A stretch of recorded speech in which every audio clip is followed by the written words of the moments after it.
tests are very good tests. Why don't you just put this hand kind of underneath your head? There you go. Are very good tests when you're, like, for example, working with your rotator cuff repairs and they can't do active motion for, what is it, 6 weeks, 4 weeks, 8 weeks? What did the docs usually say? 6 weeks? Depends on if it's full thickness or what. Okay. Well, whatever. Whenever they can't be doing active movement and they come in to therapy for passive range of motion, this would be good stuff to be working on because you won't bother the rotator cuff tear and they can contract their scapula muscles. They just can't raise their arm up. So instead of just doing passive range of motion of their glenohumeral joint, you could be working on any dysfunctions they have with regards to scapular hypomobility. Okay? So all of your post-op folks, you can do that.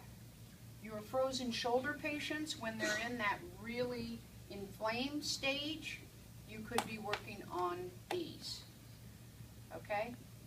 So you should assess these movements on every patient that comes in with glenohumeral joint pain or AC joint pain. And if you find a restriction, you should be trying to correct it. Now, obviously you can, at your leisure, read the rest of everything that I have in that section, and there's a lot of other testing that you can do and a lot of other techniques you can do. But for this class, I'm just going to do this. Because as you can see, when I was trying to teach all of that, we just were running out of time. And then I realized I should just stick that in level 3 upper, because nobody else teaches that depth of the scapula in level 2 that I'm aware of. So, okay? So, and again, now, how valid are these tests or reliable are these tests? I really don't know. We haven't studied them, so this is going to be fairly subjective at this point.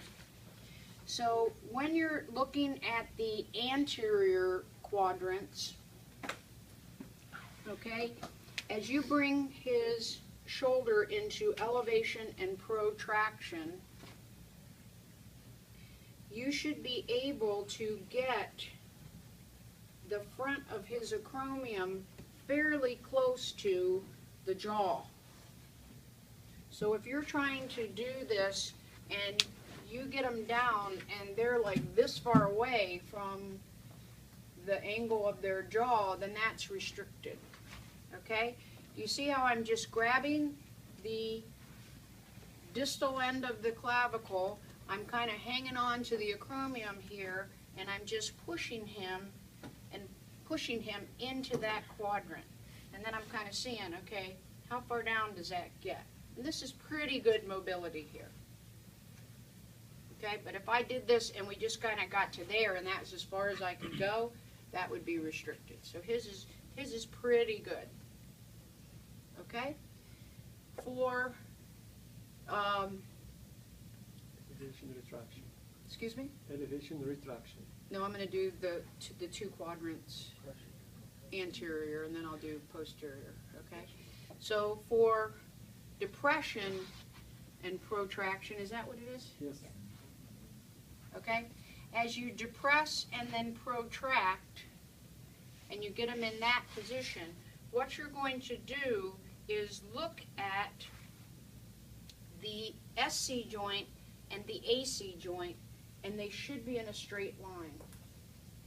So you should be able to get that clavicle so that it's completely vertical. If you pull them down into that quadrant, and as you look in this position that he's laying in, the AC joint is here and the SC joint is there, so it's like that, that's restricted movement. On him, by the time I get to the end, it's just like that, but it's facing straight up towards the ceiling. Okay? So it's in a straight line. All right? Then as you go into, so those are your 2 anterior quadrants. The posterior quadrants is going to be elevation and retraction now, and a lot of times you have to get in the axilla to do this one. and you're coming up and back, and you should be able to get this part of the acromion very close to the occipital condyles, which on him it goes. So again, that's good range of motion there. Okay? And then when you're doing the depression and retraction quadrant, on this one you can actually put the hand behind their body and push it down, and so I'm pushing this way, down and back, and you can see how I pulled them into retraction and then I'm pushing down and back this way. And again, as I then get to the end of range, I'm looking at his clavicle and his AC joint, and this is where now I find that it's tight, because his SC joint is right here, his AC joint is right here, so he's in this plane instead of this plane. You see what I'm saying there? So the normal will be... Normal would be that I can get the AC and the SC joint into the same plane so that the clavicle is just going straight. Okay.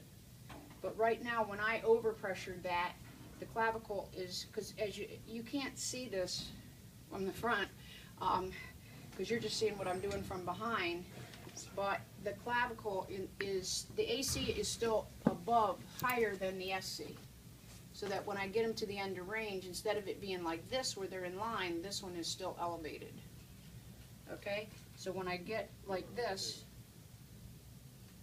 okay, here's his SC joint, there's his AC joint, he's still there instead of there.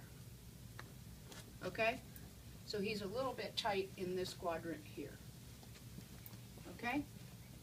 To mobilize them in terms of stretching, you can just use the test to become the stretch.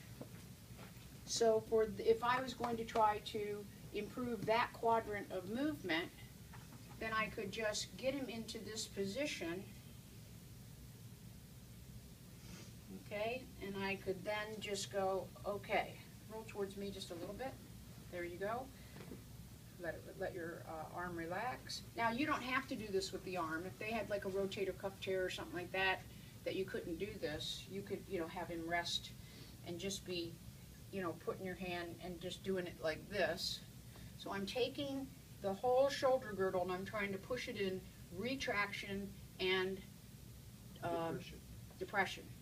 Can't think of the word. And then I could say, okay, do you feel my pressure on your shoulder? Don't let me push you any further backwards. Hold. Relax. And as he relaxes, I take up the slack. Don't let me push you any further backwards. Relax. And I take up the slack. Okay? If it was, let's say this one. Let's say he's real restricted here. Then again, I can just get right like this. I can say, let's say this is as far as he goes. I say, okay, do you feel my pressure here?